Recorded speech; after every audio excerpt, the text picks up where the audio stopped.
Сәлем достар, каналыма қош келдіңіздер. Базардан осы печеньені сатып алмай-ақ үй жағдайында бал қосылған печенье дайындап беріңіздер балдарыңызға, өте дәмді болып шығады. Алда менің жаңа видео рецепттерімді бірінші көру үшін менің YouTube каналыма тіркелуді ұмытпаңыздар.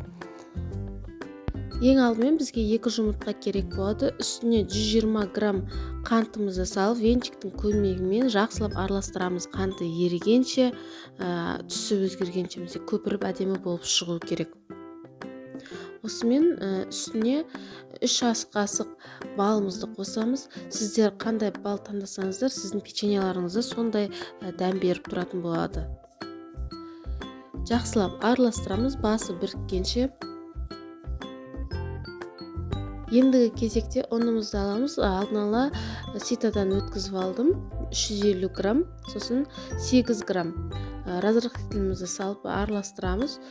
Холодильникте тұрған 150 грамм сармайымызды алып, қолымыздың көмегімен крошка жасайтын боламыз. Міне видеода көрсетілгендей осындай болып шығу керек. Енді ортасына бағанағы сұйықтығымызды құйып, ескертетін жағдай бұл жерде қолмен араластырмаңыздар.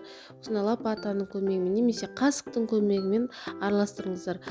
Қолмен араластыратын болсаңыздар, қолдарыңызға жабысып қалуы мүмкін.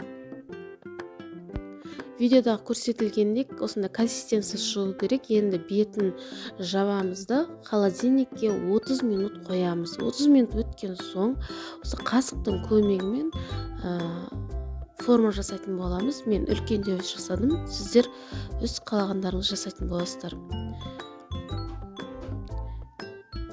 Ішінде разрыхлитель болған соң қатты ісінуі мүмкін.